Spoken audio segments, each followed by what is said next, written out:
On Bike Rebellion this week, I spoke to Karl Aldinger. Karl is an environmental organizer, an electrical engineer, and a bike mobility advocate. Karl understands the science of climate change and the structural and political barriers to reducing emissions and meeting our climate goals. In this conversation, we talk about e-bikes, energy, rural bike infrastructure, bike repair, the bicycle supply chain, and our expectations of the future. I met with Karl on April 27th, 2025 in my workshop in San Diego. The audio and video of this episode is not ideal. Still, it's a conversation worth sharing. Enjoy.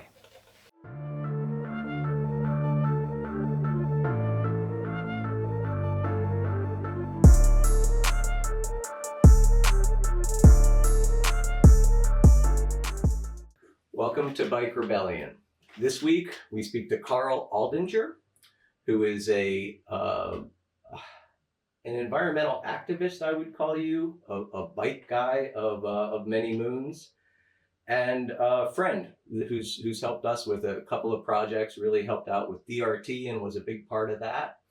And other than that, I see Karl a lot out at environmental rallies and various other with other organizations that I care deeply about, and I know Karl does too. So we'll just get right into our interview. Karl and I today are going to be talking about bike transportation, as we always do. But this will be a little more, I think, catering to the environmental aspect of what we're both trying to accomplish and what our missions are really. So Karl, would you do us the favor of introducing yourself, sort of where you come from, what brings you here, and what you're passionate about? Yeah, sure, Brian. Thanks for having me. I've been involved in the climate movement for a long time, and it started to change the way I think about how I move around and transportation. My father always kind of instilled a love of cars in me, and specifically sports cars and lightweight, fun to drive cars. I got into motorcycling. It's kind of what brought me to California from Delaware, was the mild weather that we have here. That's it. So I didn't really start out as a bike guy. Now, stepping back, was heavily into bicycles when I was younger. My 16th birthday, I was driving my car with my brand new license, and within 2 months, I drove myself to a bike store and bought a new bicycle. So where everybody else was really excited about the liberty of getting away from their bikes and using their cars, I was still very into bicycles for sure. But took a long hiatus from bikes for a long time, and as a lot of us do. Yeah. When we get our cars and life circumstances change. And for me, cars are such a passion and such a hobby. I've restored old British cars, and so I would spend hundreds of hours on these cars. It's really been my life's hobby, but that was intersecting really hard with my concern about the climate. I went to an endurance race, with guys who were racing 12 hours, doing these Le Mans racing. They call it 24 hours of lemons. So it's low budget amateur racing. And, I finally told the guys, like, I just don't feel right, out here riding around in circles when we've got a climate problem. So that was kind of my last endurance race. But so I needed to really start seeing my passion for cars into something else, something that was not harming the planet. Yeah, something more environmentally that you could feel good about. Yeah, exactly. I'll tell you, it started with a move from cars to motorcycles. A friend of mine one day on the way to work, he was like, "Hey, Karl, I saw this guy in a Vespa on the way to work, and I thought for sure that was you, because I know you care so much about it." And it was this nerdy guy on a Vespa on the highway, struggling in traffic. And it's funny because that planted a seed in my mind of like, well, why aren't I riding? I do ride motorcycle. Why aren't I riding a motorcycle to work? So that inspired me to buy a motorcycle in 2008. And by 2015, I was trying to get excited about, like, could I bike to work? Yeah. San Diego County had, or Sandak had their bike to work day. And so, well, can I ride from Fallbrook to where I was working at the time, Carlsbad? And so I got out my old 12-speed and got on it on the weekend, not trying to do it on the day of. And I'd say I got about a quarter of the way into it, hit a massive hill, and just not in shape, to be able to ride 19 miles to work and 19 miles back. So that got me interested in, what about if I got an e-bike? So it's 2015. E-bikes are either expensive or not really that cool yet. Yeah, like a lot of the early stuff was unsophisticated and not really all that reliable in my experience. Yeah.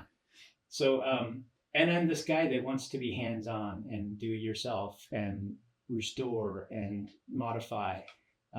So I found a bicycle on eBay, a mountain bike that was somebody's real passion mountain bike when they bought it. It's a Maverick, and really limited numbers.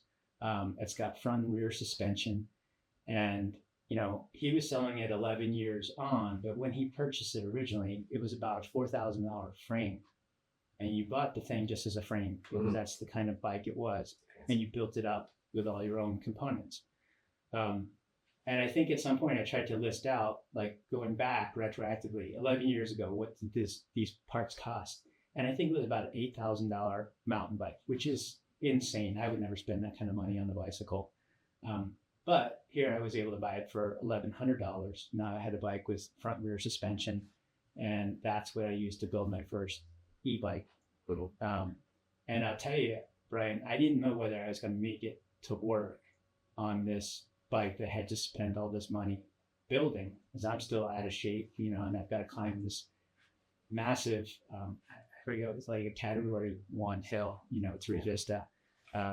So I was like, okay, let's try it. And sure enough, it worked. And for about 2 years, I commuted about 3 days, 2 or 3 days, altering depending on the season, to work, almost like 40 miles, about 39 miles. That's fantastic. Yeah, it was really cool.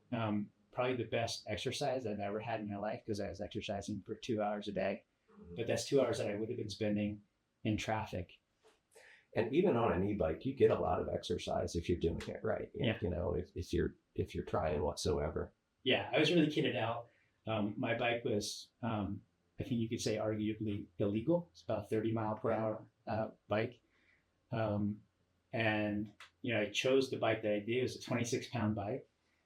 So by the time I added all the electronics to it, it's about a 49-pound bike. But yeah, I could really rip on that thing. And even with the stoplights and stop signs, which I stopped for all those things, I was able to make the commute in about 5 or 10 minutes longer than it takes to drive it in a car with traffic, which is fantastic.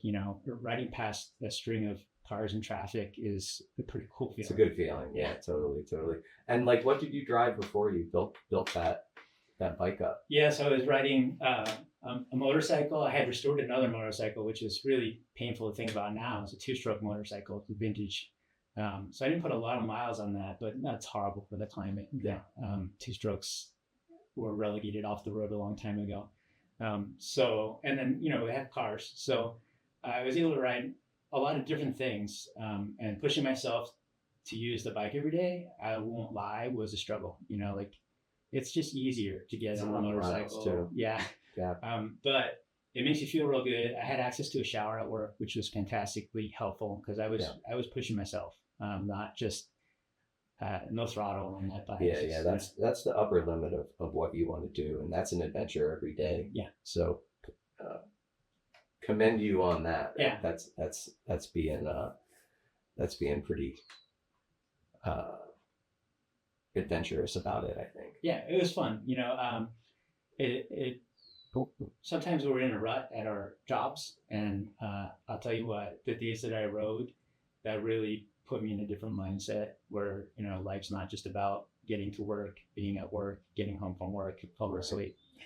So what I sort of I kind of started for the same reasons a little bit differently. I bought like a built bike, but the thing that really got my attention and got me rolling on that path was understanding the energy that I was using. Even in a motorcycle, for example, you're using numbers, orders of magnitude more energy than you are on an e-bike. And when you look at the comparison versus driving a gas powered car versus riding an e-bike, it's somewhere in the order of 150 times less energy you use, or 200 times less energy. And then an electric car is still about 70 or 80 times more energy you use. So 80x what you use on your e-bike to drive an electric car.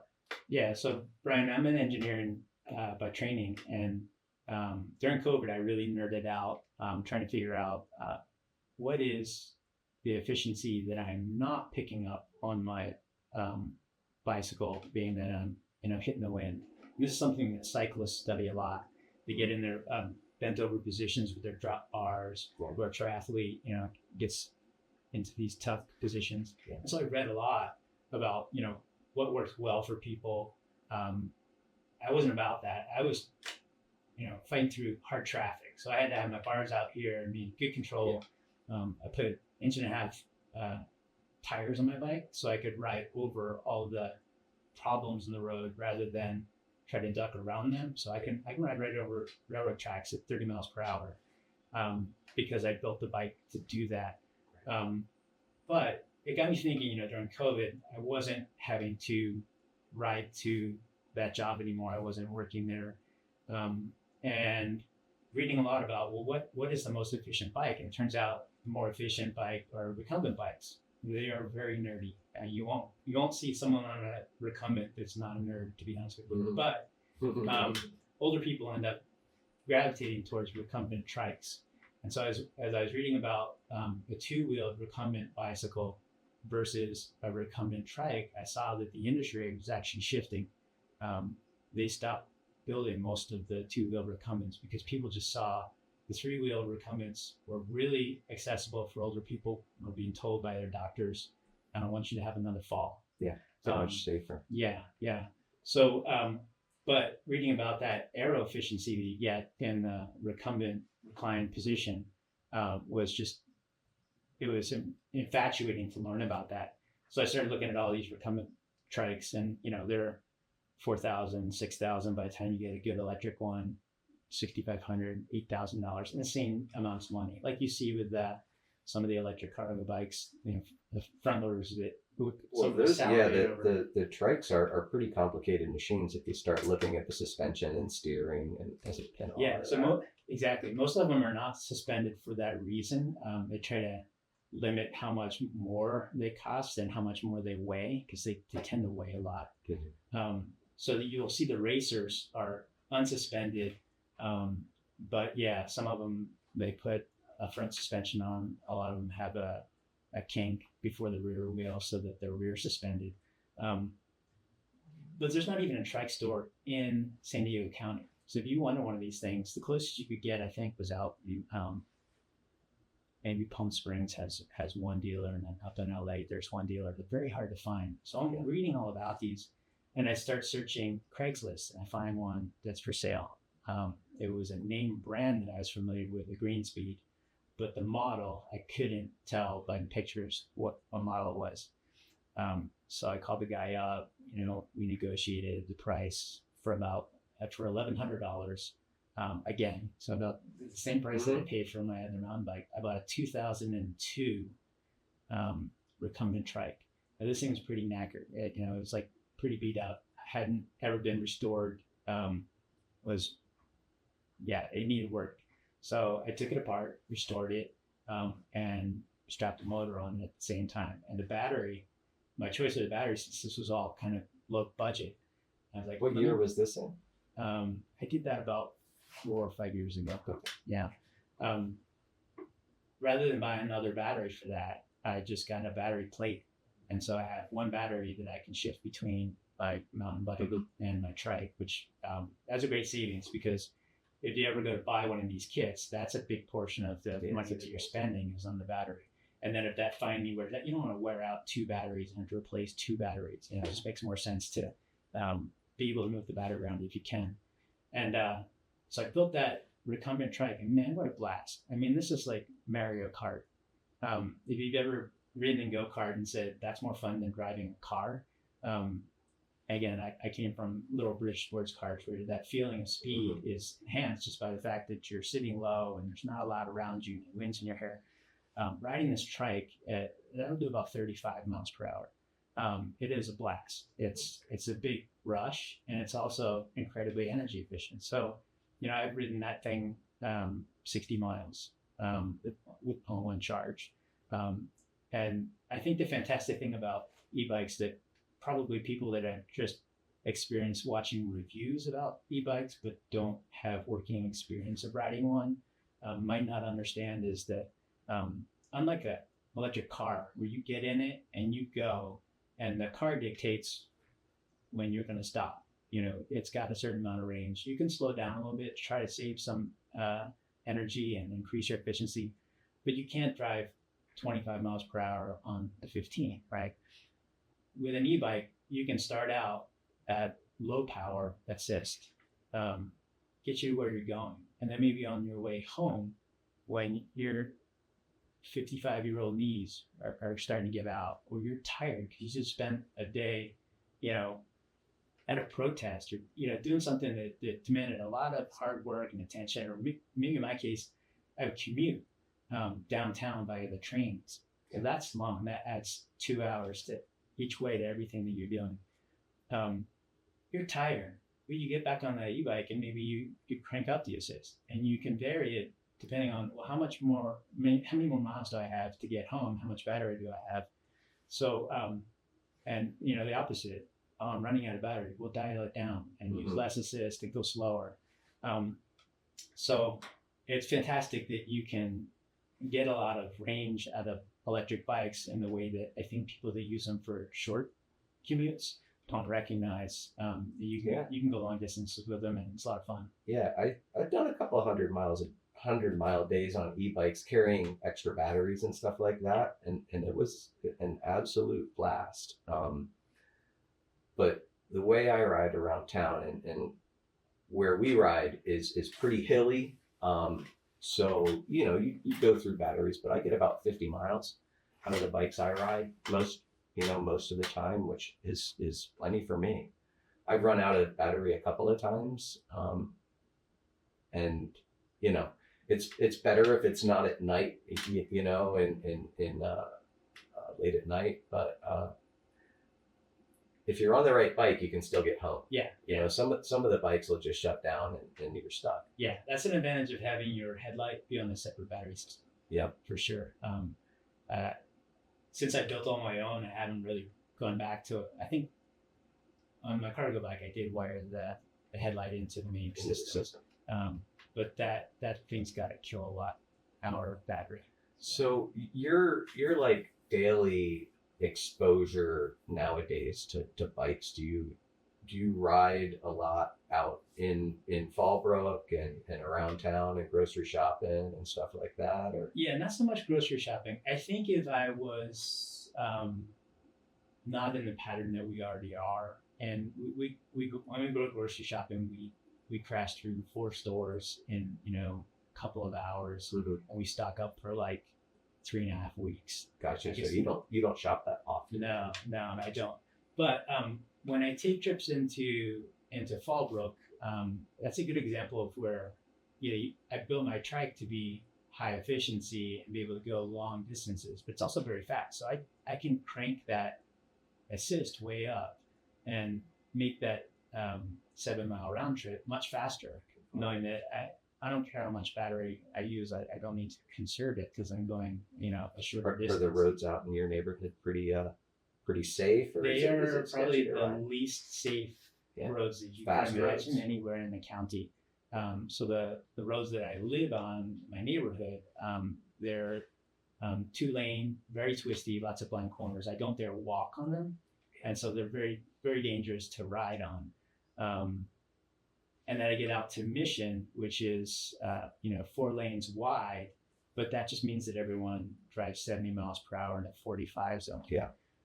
So no, I would say Fallbrook is not for the faint-hearted. And if I didn't have a long history, when I was 13, 14 years old, I was riding back on the East Coast along Pastor. Route 1. Yeah, the highways is how I would ride myself to the mall. So I grew up taking risky chances. And so I'm not really patterned to be afraid or fear riding in certain places. But, in working with bike advocates, I recognize that it's not the right way to compartmentalize what everyone's experience should be like. Yeah. And rural America will never have the type of infrastructure that we're going to have in the cities and towns, for the most part. So there's definitely a balance to be struck there, and you have to be safe. And until we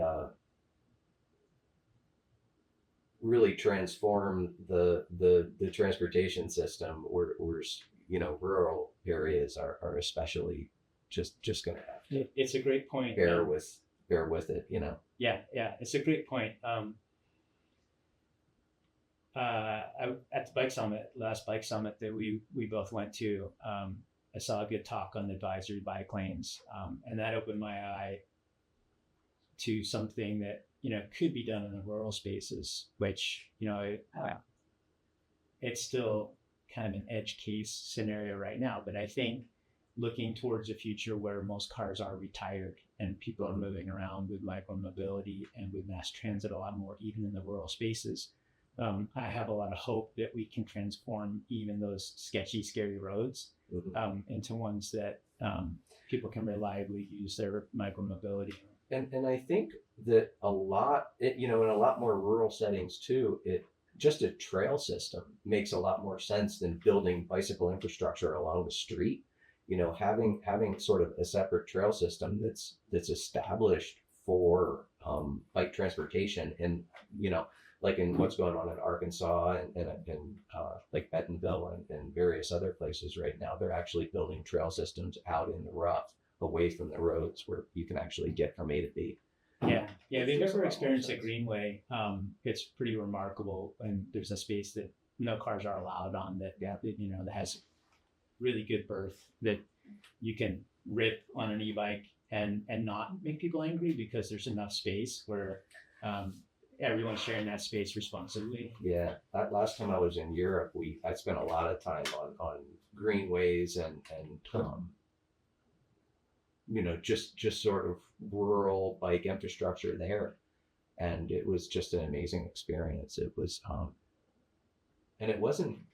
They weren't spending millions and millions and millions of dollars on all of the hard infrastructure and building all of the curbs and stuff. It was basically a gravel trail most of the times. Sometimes it was grass, minimal maintenance sort of thing.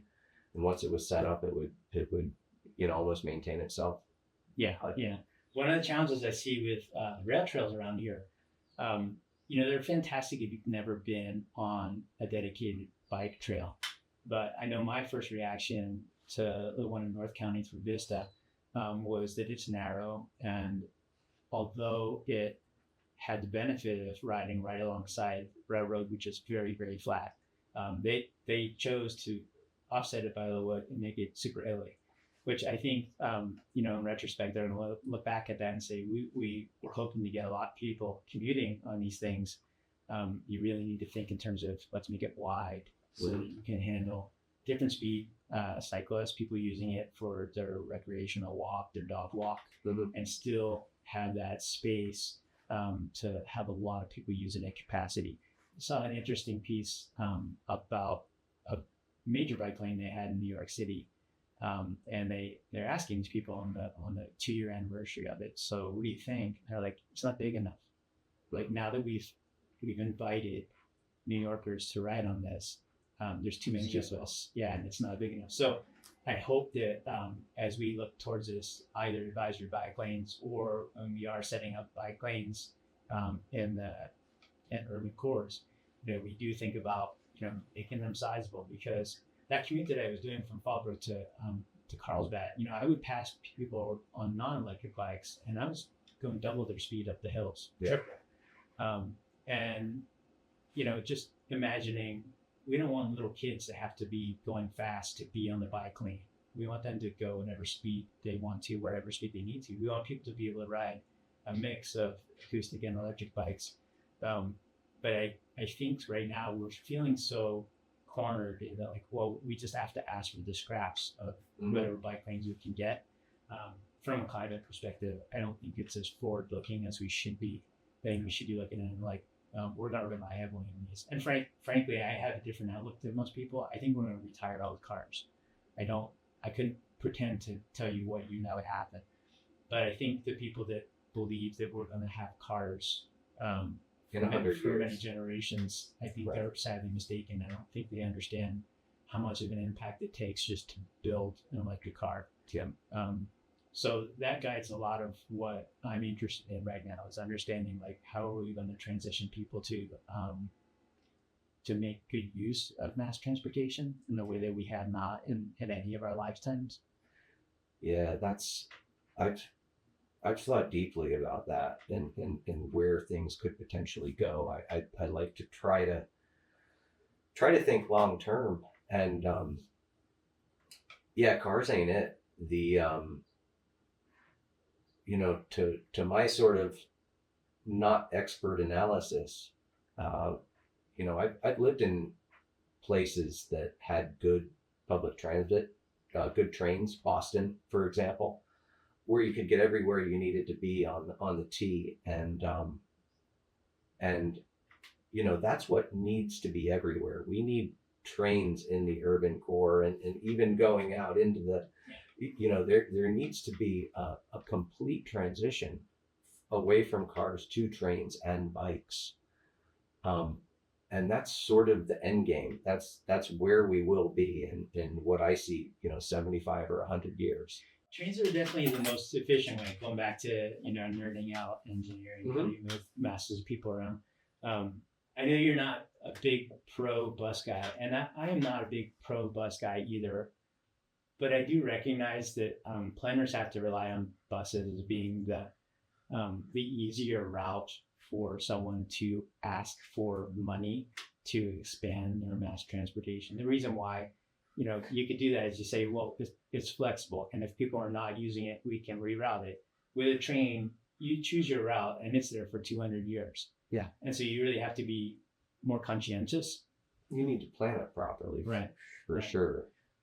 But when you do get that right, what we see in the communities that do have trains versus bus, the operating expense for a train, for the energy, for the cost of maintaining and purchasing the cars that are actually moving on the train track, but most importantly, the operators.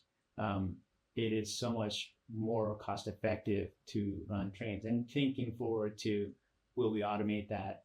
I think everyone could agree it's much easier to automate a train than it is to automate a bus. And the buses are operating on the surface streets, which in this town have to deal with the same traffic. There's bus lanes here and there that are designated, but in a lot of cases they're I'm going faster than they are on my bicycle, most of the time. Yeah, we're in a weird situation where the people that were alive when streetcars dominated are all gone. Yeah. But there are people that lived in some of the cities that had remnants of the old systems. I used to work with a gentleman that was, he grew up in Philadelphia. So he would wax on about how fantastic SEPTA still is for having a robust train system that can get you from what we would describe as the suburbs back into the center core. It's not necessarily a grid, so you can get from this suburb to that suburb, which is the way we really need to think of things.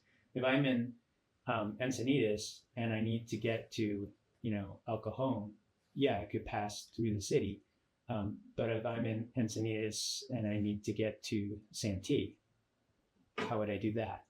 I think we have this bad history of thinking of trains as being something that you only build for commuters. And you're not going to find examples in most places where they have really thought past that and said, no, the train is for connecting anyone to get anywhere. But you have to experience those different styles of rail and then understand, oh, they are more flexible than just having, a heavy rail that just gets you from one side of the county to the other. Yeah. I mean, unless you invest in it in a way that is more complete, and you can do you can do projects that connect Bakersfield with Vegas or whatever they're up to now, but we need to do that in a much more serious way, and it's not because if we were to take over road space to put trains in, if they would commit to doing that, we've got the right of way, we have the real estate, we have we have everything we need if we could, when we start taking those traffic lanes, and they built the Transcontinental Railroad in a couple of years with no heavy machinery or equipment like we have now. We could do it. It's just a matter of the political will. Yeah, there's no doubt. When I see a road like Mission is kind of an artery that we have. You can't get into Fallbrook or out of Fallbrook without using Mission. Now, there are other ways, but that's a major artery. And when I'm riding down that, it's dangerous. But I also dream of like a cable car, essentially a light rail system that runs nearly the same speed that cars should be riding on that road, 50 miles per hour, making it stops, every quarter mile where people could walk down from the other roads. You get there and they park their bikes at those stations and then take that light rail, out to 76 where they pick up the heavier rail. So I think we're just not attuned to thinking in that manner where it's like, well, if you had to retire all the cars, how would you link everything up? And I think until we get to that point in the climate emergency that, planners understand we need to plan for no cars, we're going to be building very imperfect mass transit systems and very imperfect bike infrastructure systems. And if you actually can dream of a time when you retire all the cars, now the roads are all used for micromobility or in a much better space than trying to relegate the bikes to the sides of the road. So yeah. And we don't need to spend too much time on that other than to say that this morning when we were out walking the dog, I saw one of the new electric buses here in San Diego and going down University Avenue heading west.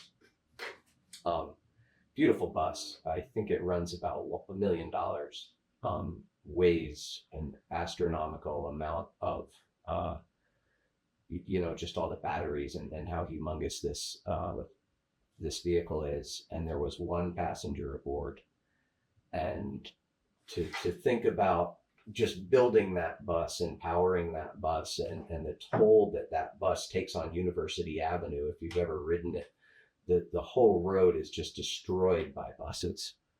And it's just a fight that I think that we need to have to fight for trains versus buses. I think that's a fight worth having. And, like you say, until we get to some sort of emergency situation, everybody thinks they can drive their cars, and the people who can afford to do so are just going to drive their cars and not pay attention to transit or. Yeah. The paradigm that people have to contend with as planners in this county.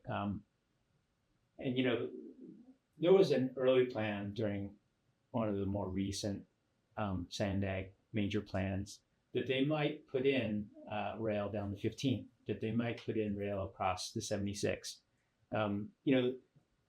When you give them the latitude of saying what is the smartest way of doing this, they'll admit that's the smart way of doing it. But then they applied what they call a propensity algorithm to it and said, well, what are the chances that all the people that live in Escondido will want to, ride downtown or to the ball game on a train versus just taking their cars the way that they're used to and not using that train? And their propensity told them people are used to their cars and they're satisfied with buying an electric car in the future. So we don't see enough ridership to warrant that kind of major expense. So people look at electric cars as the answer, as the next step, and it's not. And we both know that. Yeah. And coming from a car background, that's not an easy thing for me to just conclude that. I don't just arrive at, we can't build cars because I don't think that it's very viable. Look very carefully at it.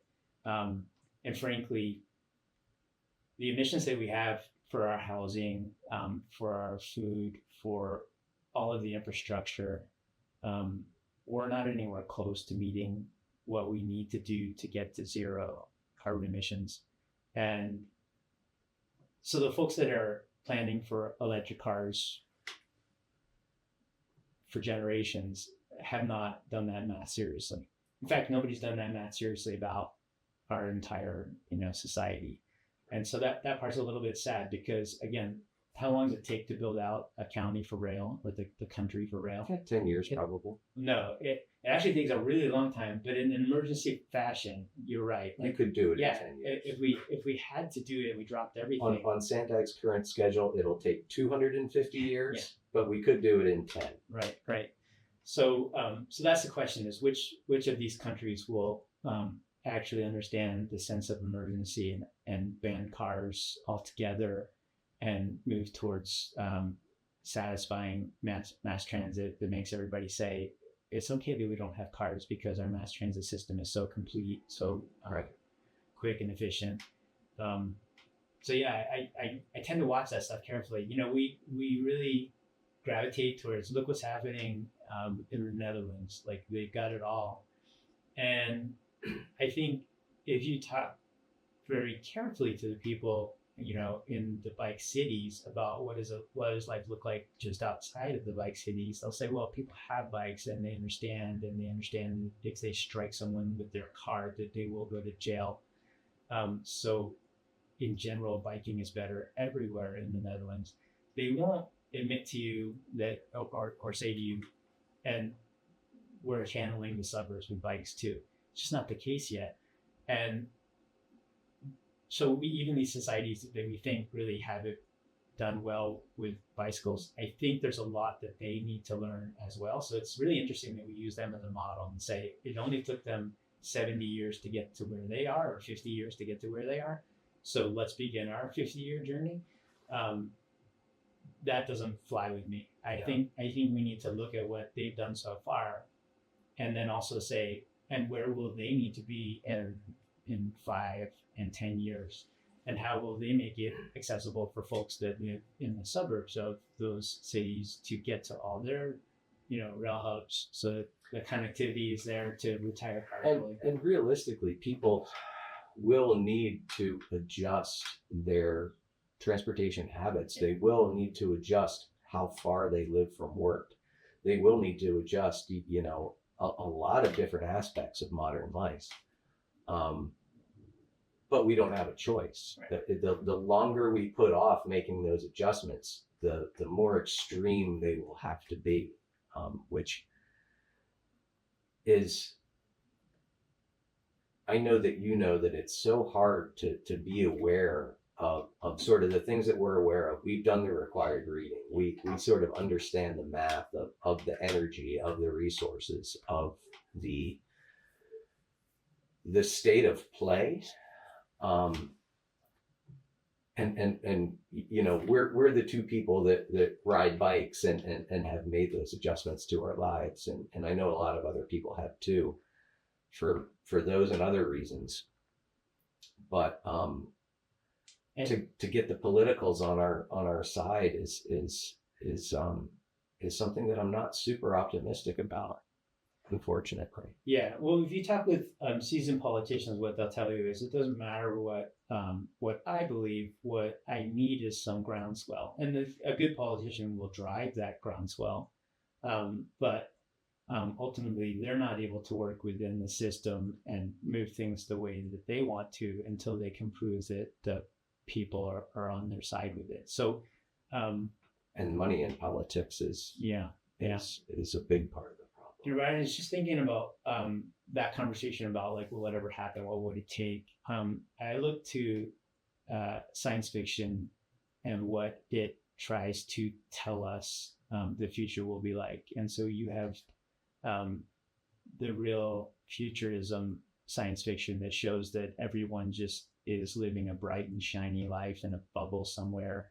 And then you have the dystopian science fiction that shows that society collapses and we're back to horses and traveling everywhere on foot.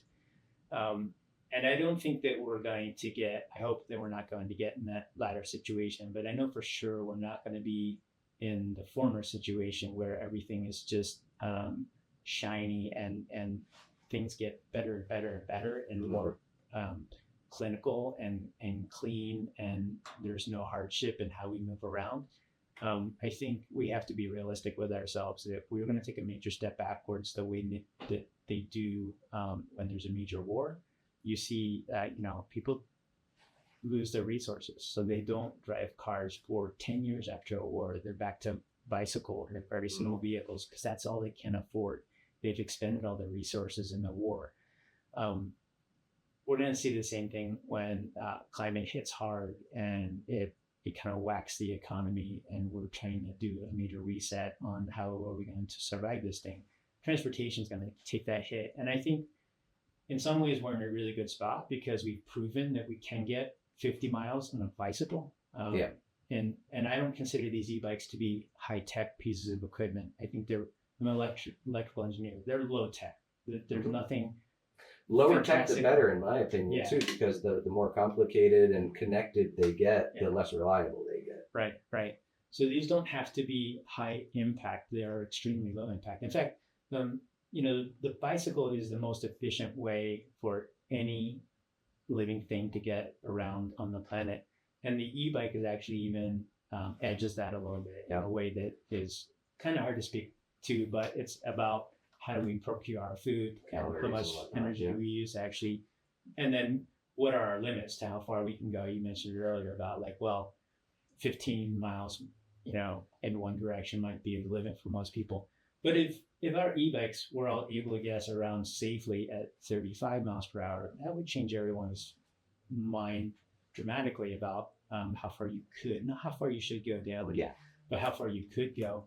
And then that changes the calculus on, well, how connected do we need to be with trains? I hear people talking about, well, trains will never work because a train won't go past my house. And that's how kind of lazy we've become in our thinking that but you could walk a mile to the train station, right? And they're like, I haven't walked a mile since I was a kid, Yeah, well, that's people nowadays. Right. Too, a lot of. Right. So there'll be a big reset in trying to understand what we have to do when we realize that those dreams of futurism were kind of bullshit, and that we need to take a big step back and plan for a hard future where things are not as easy as they were when we built our entire society off of fossil fuel. Yeah.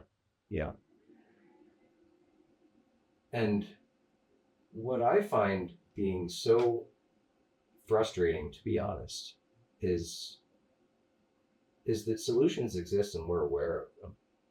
And it's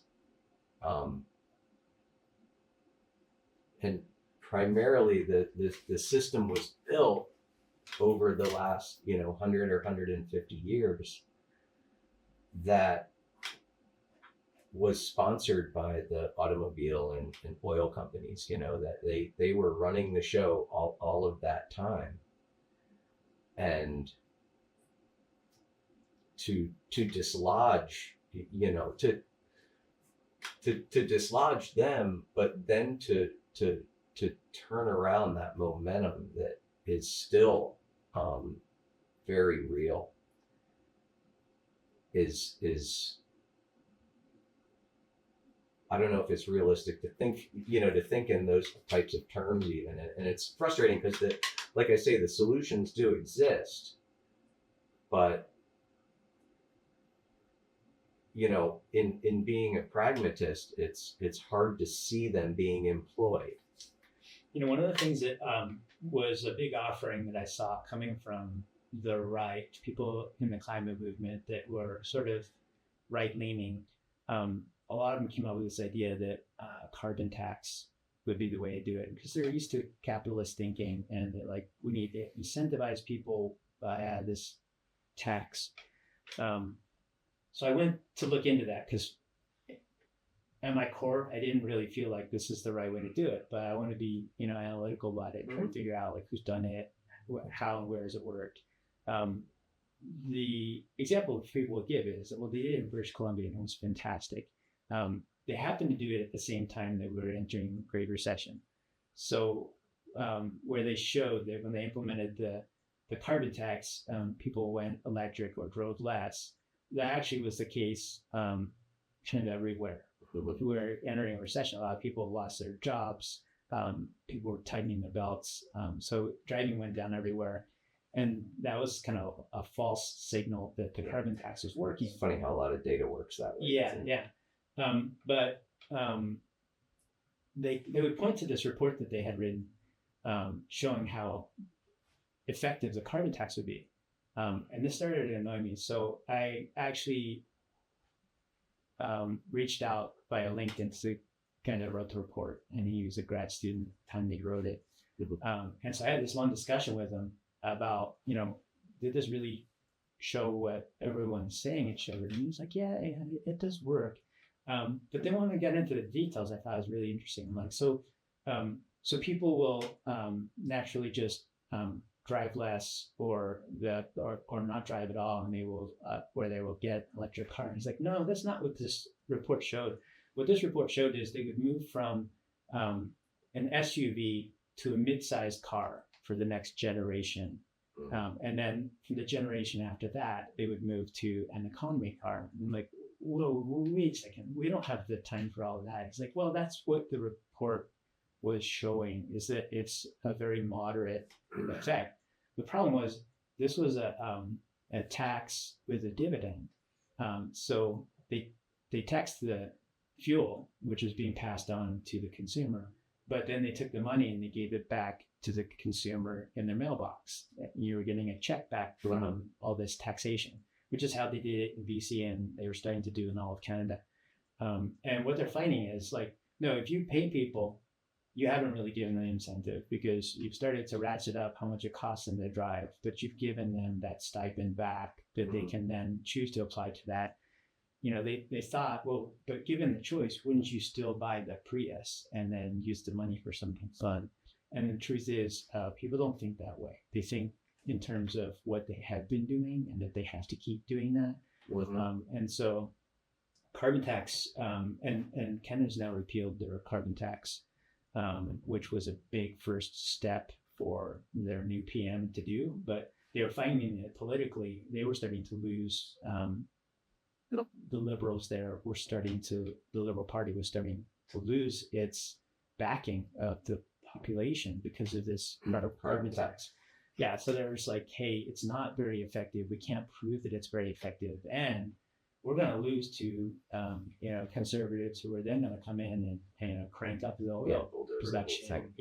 So it's really interesting how we choose to do these things. I feel like we need strong regulation, and that's eventually what we will have. But I don't pretend to know how that's actually going to play out. I think it's going to be a series of emergencies and disasters that strike that make people realize, like, oh, this was not a hoax. It's legit. It's happened to me. Well, we saw that with fires in LA. There's a lot of people there that, had been paying their money to the people to fix the climate, but were for the first time having to rebuild a house because of the climate and realize they're not going to be able to insure the new house. Yeah, I mean, in a lot of parts of the world are already being touched in serious ways by climate, and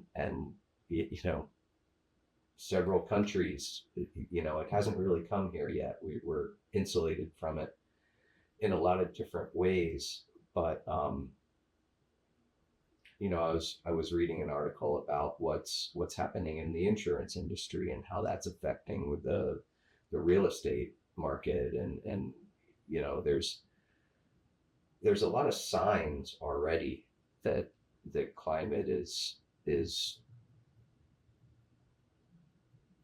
starting to have real effects in the United States and real costs. And the fires in LA are one thing. The storms in North Carolina, and the list will just continue to build in that way. But Brian, again, during COVID, one of the things that I was researching, you're big into cargo bikes. Mhm. And I didn't have any examples of people around me that are riding cargo bikes, but I was seeing online that, a few people out there are really promoting these things. And certainly in Europe, they're catching hold a lot better. There's a lot more opportunity to buy different ones. And so I got excited about that, but I didn't have the money to go spend $6,000 on an electric cargo bike that I don't really need. Right? I bought an electric car, I go shopping every 3 weeks, and then we park the car. Right, yeah, in your situation, it doesn't make sense. Yeah. But I still wanted that, let me experience what it is to have a cargo bike. So I went and researched what is the right shape for a cargo bike that could actually work on the trains. And I found this bike in Germany called a Muley. And they had designed that to be just a little over 6 feet long so that you could walk it into a train, stand it upright, and put it on the hook. I thought, wow, that's pretty neat. Because a lot of people in Germany, especially in urban spaces, who live in apartments, much more so than here in the US, where or San Diego, we've got sprawl even up to, including in the cities. Right. There are single family homes. But there they got a lot of apartments. So that form factor made a lot of sense. And a little bit cheaper, but still expensive and hard to get. And not something I need. I actually have garage space to put a giant cargo bike in it if I could. But I thought it was really interesting because you could put it on the train. So now I have something that you could use to go all over and also is a cargo bike. And I was also reading about bamboo bikes. Long story short, I built a bamboo cargo bike, which was a fantastic experience. If you've never built a bike up from a frame, that's fun, selecting all the parts, lacing your own wheels. You become an excellent bicycle mechanic by building and rebuilding your bikes. You will actually very rarely reach out to a bike mechanic for help. Maybe once in a while you got some piece stuck that a specialist tool was the only way you could do it. I just built my first wheel. It was great. Yeah, I really enjoyed it. Yeah. It's like stringing a musical instrument. Mhm. You may play one for years and leave it to the professionals to do. And when you finally do it yourself, you're like, that wasn't hard, and it was actually very fun. And now I'm not worried if I break a string. I can do it myself. Yeah. Just be subtle. Yeah. Subtle adjustments. Yeah. Right? Yeah. So, but this was another fun thing to do during COVID. I was sitting there researching everything. I sourced batteries. Needed just a distraction. Yeah.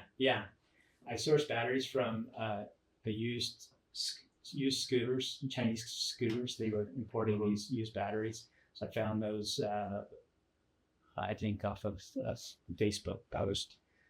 Where guys were talking in a forum about how they reuse these batteries, and a guy finally started selling them. So I got a set of those with BMS, so they're safe. Mm-hmm. Putting together a 16-inch wheel in the front and a 20-inch wheel in the back. You don't think about that very often, but how do you match a set of rims of those two sizes that need to be wide enough for balloon tires? Well, I finally found a set from BMX Bikes. This company called, was it Alien something? But the only place I could find the 20-inch rim was in Australia. They were the last people that had one of these rims sitting around. So I was getting stuff flown in from different places. It was not the most emissions efficient build of a bicycle. But what I was really trying to prove to myself and show when I was finished building it is that Trek had done an impact report. What does it take to build a bike from the birth of the bike and then through, delivering it to folks. And they were surprised to see what parts of their bikes were actually very emissions intensive and what parts were not. Like you would think the battery would be the highest and the motor would be the highest. It wasn't. The fork was higher. The frame was higher. This was kind of alarming. But these forks are very, suspension forks. There's a lot of parts to them. Yeah. And there's aluminum castings and aluminum, heat treated aluminum frames are very, very high emissions too. So it's really interesting to kind of use that as a framework, and then understanding the frames could be built with bamboo. Very interesting, very renewable. So if you're looking, I try to think in terms of generations from now, what would we be doing? I could easily see us using natural materials like that. Building with bamboo. I had a meeting with a company about V-lockers at one point over at Eurobike, and they were basically using hemp matting as like a composite material for frame building and for the stuff that we make too, and you start thinking about the resins and stuff like that you could use that would be renewable and relatively sustainable. Yeah, that's right. Like velomobiles, for example, are typically made of carbon fiber now, which is not the friendliest to the environment. They're nice and safe, and they're super lightweight. Before that, they were made with fiberglass and they were heavier.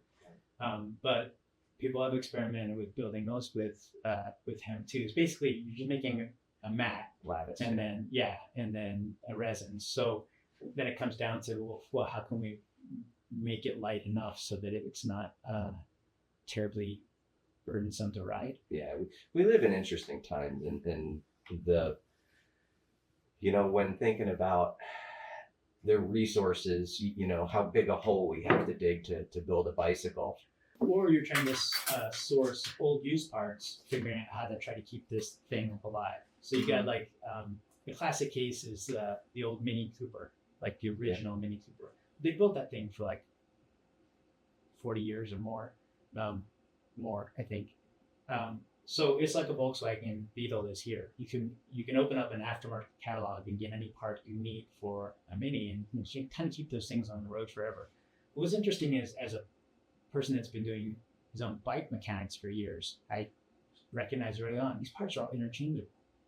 You could have an older bike and you don't have to fear I can't fix this bike anymore because all these parts are proprietary and you need to get one from Peugeot.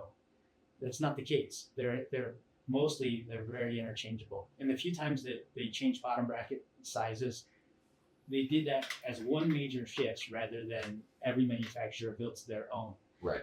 So I see a disturbing trend right now in e-bikes where people are making a lot of the parts proprietary. Yeah, that don't need to be bespoke, because what you ultimately want from something, if you want it to be a very sustainable piece of transportation, is that it's easy for someone to get it repaired locally. Field serviceable. Yeah. Or when a company goes out of business, that doesn't relegate the bike to now we've got to go find used parts to keep the thing alive, which is always a diminishing pool until maybe somebody goes on grades. I think about that with Tesla, to be honest with you. I don't see Tesla lasting many more years, to be very honest with you. I think they've been lying about their profitability all this time. And they've set themselves up for being very large overhead. And if their sales keep plummeting, they could be in dire straits. But the good thing is they didn't build too many different models. They built 4 models, some of which kind of share parts. And so they've established enough groundswell of we build millions of these things. They will be able to maintain those for many years to come with aftermarket folks coming in and saying, we got this, even though Tesla's no longer here to supply and repair these things, we can do it. That's the kind of large scale that you need, or you need fully interchangeable so that you can just say, hey, how was I able to build a bike out of bamboo? How do I fit all these parts to it? Well, the answer is they're all very interchangeable, standardized parts. So when it gets down to it, you fit it onto a steerer tube and you've got all your steering.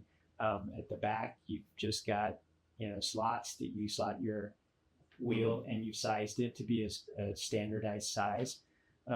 Even the bottom bracket for this bamboo bike is built off of a traditional bottom bracket size with threading, and so it all kind of goes together. Yeah, I enjoy that of bikes. I mean, you have to obviously pay attention when you're putting them together and get the right parts that fit. But the standardization thing, I think is kind of a Shimano does so much good. They've made it hard to compete, I think, for other companies who are doing like bike drivetrains and a lot of different things, where there's sort of a lot more. There's competition coming in, and there always has been competition there, but they've always sort of owned that space. Like your system on your bamboo bike is a Shimano or is it other? I've got SRAM shifters on the derailleur. I've got a Sturmey Archer rear hub, and everyone knows that name from like 100 years of them building British, transmissions that fit inside the hub. Usually they're 3 speeds, and that's what this is. So it's 3 speeds in the back hub. It's 9 speeds on the derailleur. And then I don't have a front derailleur on that, but on my trike, similar system, that's got Shimano derailleur because I didn't replace it, even though it's a trike from 2002. The derailleur was working fine, so I left it alone. I did have to upgrade that from an old SRAM. What was it? A 3x9, I think, or 3x7 hub. That was kind of beat up. I wasn't shifting right anymore. I ran with it for about a year, and then I had to replace it, probably because I was running motor on it, and that can beat up those internal hubs. So I replaced that with the Sturmey Archer as well. I don't think a lot of people know that Sturmey Archer hub is so easily accessible, and it was cheap too. Like, I was alarmed. That should have been like hundreds and hundreds of dollars, and it was not excessively It's interesting. I had one of those on an old Schwinn Speedster that was my bar bike for a long time, and it was great. Yeah. As long as you oiled it every once in a while and did that. But on a cargo bike, that's interesting that it would take that. Yeah, and the trick is that it holds a sprocket too. So now you've got 3 by whatever your sprocket is. Now you've got serious gearing. I think some of us grew up with maybe our parents had English 3-speed bikes, and that's not a lot of latitude for climbing hills in San Diego. I would not do that. But it's that multiplier that plus the cluster on the back. I can really grind down to a very small gear when my batteries are depleted and bike's still loaded up with something. Yeah. So we don't want to get too far out over our time.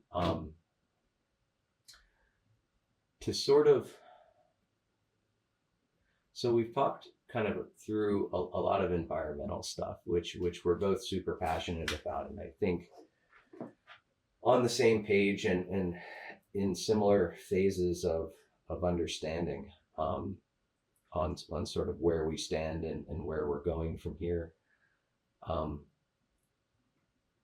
The bike business, this all sort of relates back to bikes. And we're recording this in May of 2025, where, right now we don't know if we have 150% tariffs coming on goods from China or 50% from Taiwan, which is where a hell of a lot of bikes come from, or who knows where all this stuff is going to land and go, which I think for people who love bikes and just like having access to be able to build things like we're talking about. Like I'm restoring this bike right here right now, and just rebuilt the rim and had to order the spokes and putting a bunch of different parts on it, and that's going to become more difficult in coming months, and has the ability to actually change significantly. I think the bicycle market, which is already in shambles from COVID and over investment and over stocking and just. My hope is this is a wave. I think we are at a low point right now as far as the e-bike market has been saturated by what I would call Amazon bikes, the direct to consumer Yeah. bikes, and they're not actually Amazon. It's Lectrek. It's So I'm a- yeah.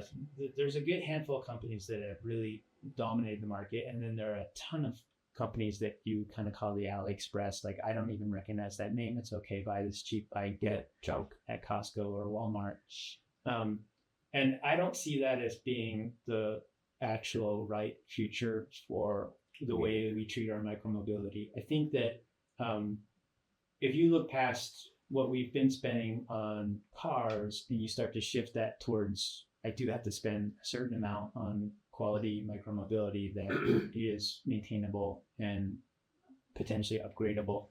I mean, just talking about that trike, it's from 2002. It's like old. That's an old piece of machinery. Yeah. And yet, I wasn't challenged with like, oh, can I even get this thing, working and going again? No, there was no question. Like, if I want to fit a new hub to that, it was a no-brainer. I found it easy. Now I had to, respoke it. I got in there on Smith and like calculated out the lengths of those spokes. I even got that wrong and then had to cut threads on spokes. So Okay. it was very nerdy, fun stuff to do. Right. But in the end, I think we're going to have to strike that balance of swinging back to preferring buying from local bicycle stores that can actually work on all of these things. Maintain and service. Right. And then be specialists for giving you the advice that you need on what you can use as replacement parts. If you're not a real bike nerd, you can't just go out there and buy replacement parts from these Miller houses. You still have to kind of either know it or get some advice from somebody who can help you source the parts. Maybe bike stores become also that place that is catering more towards people learning how to fix their own bikes. Yeah, the stores are one thing, and I'm thinking more about the supply chain for cycling in general touches a lot of different places around the world, and if very little of it is in the United States. I mean, there's almost nothing here where we're actually building components or anything related to the mechanicals of an actual bicycle. There are some Gucci frames that they build here, but not very many at all. Like my Maverick. That was built in Colorado. If you look carefully in the front of it, they inscribed the name on it and the birth date of when they built the frame. Mm-hmm. Again, I don't pretend that everyone could go out and spend $4,000 on a frame, but after it was 11 years old, it was a very affordable bike. Yeah, frame doesn't need to be $4,000. Right. But they built the fork, they built the suspension, all in the United States, which is kind of fantastic, and it gives me hope that it's not impossible at all. No, and so it really will come down to consumers not seeking, the race to the bottom of buying cheap, and instead, preferring that, like, what is it that is preferable about a Strummer? Why would people spend $8,000 on an e-bike? And when people can start to see, oh, this is 8 times as good as a $1,000 bike. Mm-hmm. Again, not to think that everyone is going to be riding those very expensive bikes, but I think we will strike a balance where we'll stop trying to buy the cheapest things and throw them away in 2.5 years. Yeah, what I'm getting at is I think standardization is absolutely the way to go in that, and whether we're building things in the United States to Shimano specs or SRAM or any number of different things coming down the supply chain, but I do think that producing bicycles locally is in our future. I think it's going to have to be, and part of the reason why a bicycle would be $8,000 or $10,000 is that we have all of these very specific bikes, I guess, and there's a million different kinds of bikes. But if we were serious about bicycle transportation, we would probably have 5 different kinds of bikes in different sizes for people and stuff like that, and say, you need the best transportation bike, and I you like Buffalo bikes, for example, like the where they kind of standardized the transportation bike for like Africa, and then just built 100,000 of those and distributed them in a way that was where it helped a lot of people in a relatively short period of time. I think that's where we'll get eventually, and it would be a shame if we had to import all that, be it from China or Mexico or whatever. These are skills that that we could certainly master again. It's funny. It's another place where we romanticize what they have in the Netherlands, and they'll show, Wilma Fiets, heavy steel bike. I don't think that's the future of bikes, but I do think, it's a sign that you've got a society that understood with the lack of hills and short distances that folks were traveling, they prefer to have a very, very durable bike that requires maintenance much less. The kid leave out in the rain, lives in an apartment, and it remains serviceable for a very, very long time. So for them, they favored a very robust bike.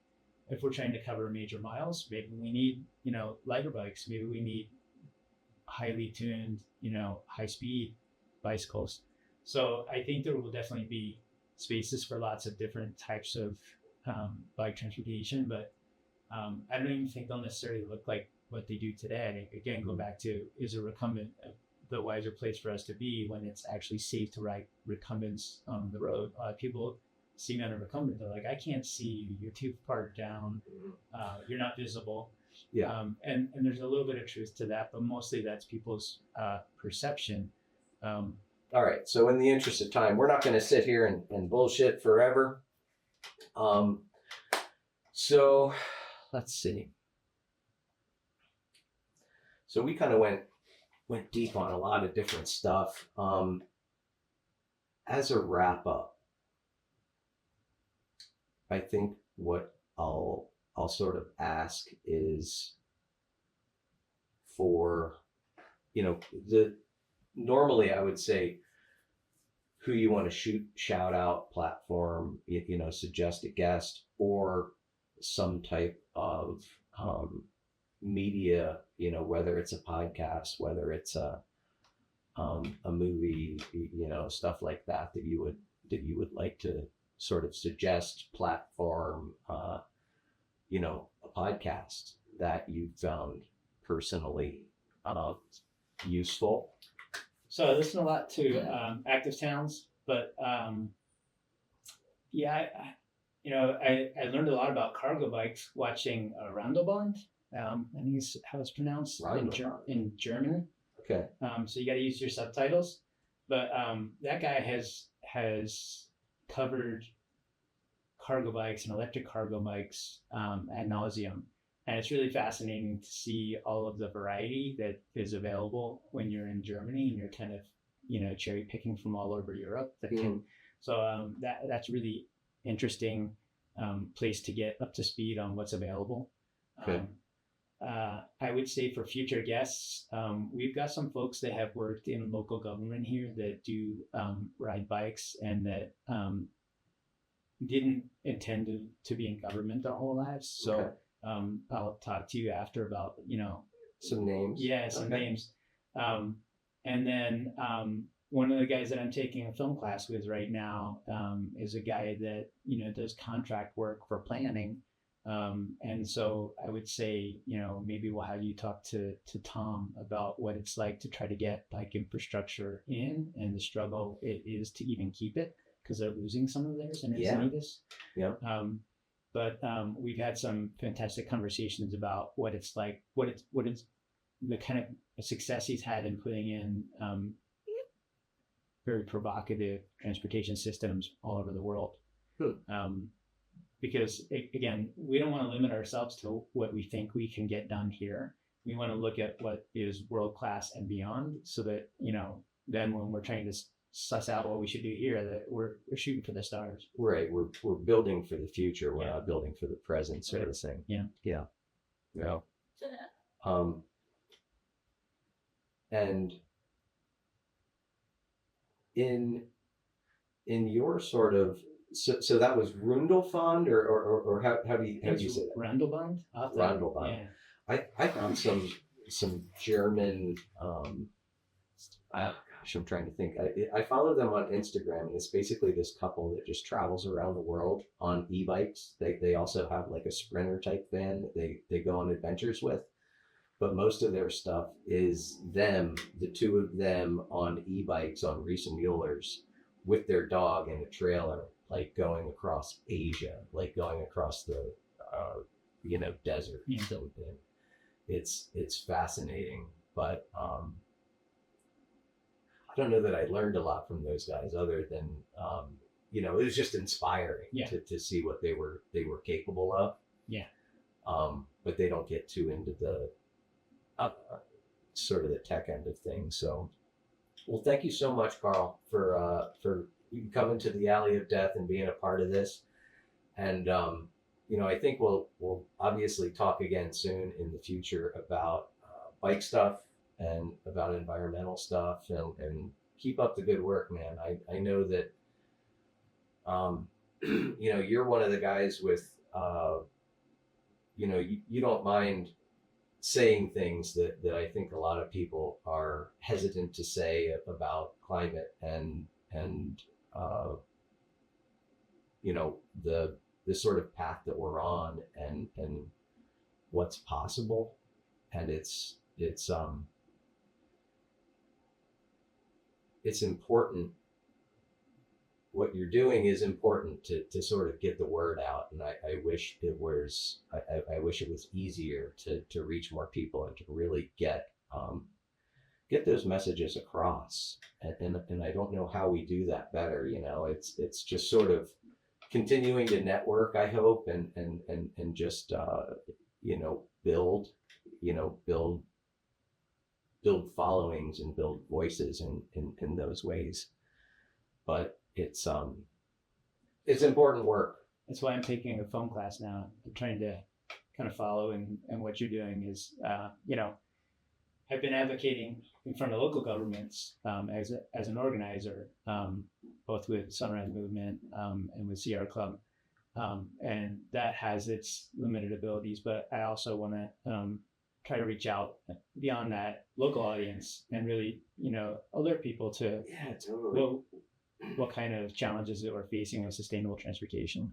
Yeah, and it's one thing for us to ride bikes ourselves, and it's another thing to help who we can, who's in our direct circle around us, do the same. But with the technology that we have now, and sort of the way that we can sort of build, whether it's streaming stuff online or whether it's viral posts or whatever, we have the technology to really spread the word in serious ways now. And I hope that we're able to just sort of bring together the right forces to really galvanize that and to really bring it to a whole lot of people. One of the climate books that I read had a really interesting take on what do we do next. The way they described it, it's not a matter of whether humankind will respond to the climate crisis. That's inevitable. We have to. And humankind always has responded to existential threats. And so in his mind, our job is to accelerate everyone's response, knowing that if we respond too late, the hardships are much higher.